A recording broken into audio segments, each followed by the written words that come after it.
ከዚህ በመቀጠል ደግሞ እህቶቻችን ብሌንና ማያይ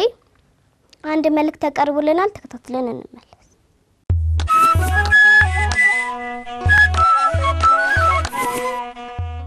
በስመ አብ ወወልድ ወመንፈስ ቅዱስ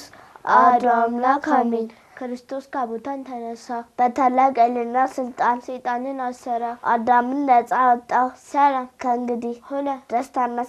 ሰላም ጤና ይስጥልኝ በመላ ዓለም የምትገኙ ውድ እግዚአብሔር ልጆች እህቶቻችንና ወንድሞቻችን እንደምን ሰነበታችሁ ደህና ናችሁ እግዚአብሔር ይመስገን እንዳላችሁ ተስፋ እናደርጋለን አሜን ውድ እግዚአብሔር ልጆች ግንቦት ቃል አምላክን የወለደች እመቤታችን ቅድስት ድንግል ማርያም እንደተወለደች ታውቃላችሁ አይደል ጎበዞች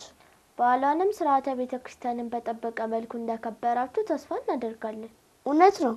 ለዛሬም የምንነግራችሁ ስለ እርሷ ልደት በአጭሩ ነው ከወንዶች ወገን የከበረ አባቷ ስሙ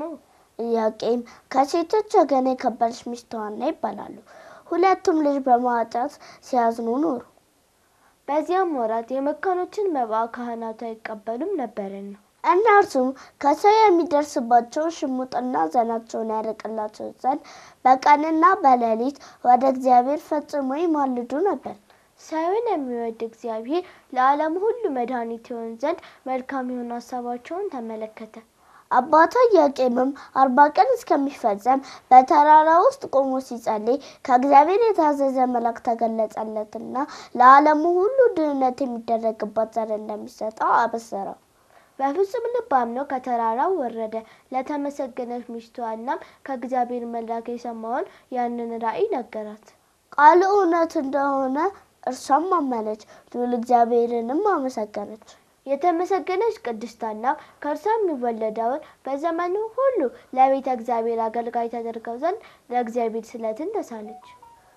ከዚህም በኋላ ይህችን የከበረች ሕፃን ጸንሳ ወለደች ስሟንም ማርያም ብላ ሰየመቻት ትርጓሜውም እመቤት ማለት ነው ደግሞም ሀብትና ስጦታ ማለት ነው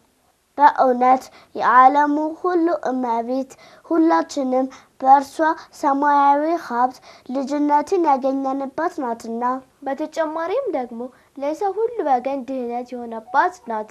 ፍቅሯ ያገባን እኛ ሁላችን ኦርቶዶክሳውያንም ቤዛዊተ ዓለም እንላታለን የሥጋና የነፍስ መድኃኒት የሆነች እርሷን እናቱን ለሰጠን ለእግዚአብሔር ምስጋና ይሁን የእመቤታችን የቅድስት ድንግል ማርያም በረከቷ ከሁላችን የክርስቲያን ወገኖች ሁሉ ጋር ለዘላለሙ ይኑር አሜን ምንጭ መጽሐፈ ስንክሳር ዘወርኀ ግንቦት መልካም ውድ እግዚአብሔር ልጆች መጽሐፍትን አንብቡ ጠይቁ የሚለውን መልእክታችንን እንዳትረሱ እሺ ጎበዞች በመላው ዓለም የምትከታተሉ በሙሉ በቀጣይ ሳምንት እስከምንገናኝ ድረስ ሰላም እግዚአብሔር አይለየን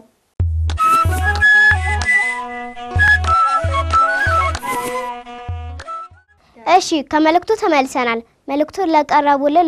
ለእህቶቻችን ማያይና ለብሌን ቃልዎት ያሰማል አሜን